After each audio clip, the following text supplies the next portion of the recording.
আসসালামু আলাইকুম। সকালবেলা নদীতে আসছে আইসা দেখি আমাদের নৌকার মানে নাওয়ের এর টন ফাইভ যেটাকে বলা হয়, এই যে দেখেন, এই যে এই টন ফাইভটা কে জানি খুইলা চুরি করে নিয়ে গেছে। দেখ ভাই, তোর যদি ভাই সামের তুই না থাকে তাহলে তুই বলতি যে ভাই আমার টন ফাইভ কিনা সামর্থ্য নাই, আপনার একটা টন ফাইভ আমাকে কিনে দেন।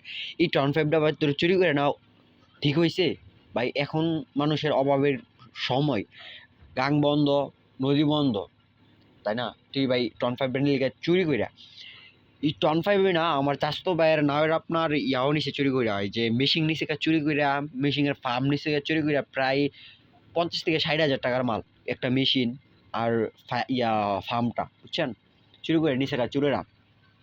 আর হলো গিয়ে কি আপনার আমাদের এটাও নিচে, আর আমার চাস্তো ভাইয়ের আরো একটা নাও আছে, ওই নাওয়ের থেকে চাইছিল গা মেশিনের এই যে তেলের টাঙ্কিটা আছে না, তেলের টাঙ্কিটা চুরি করে নিতে।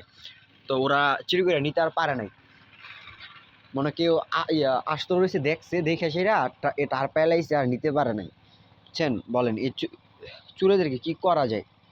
এইগুলা যদি করে তাহলে কি আর গাঙ্গে নাও পাওয়া যাইবো?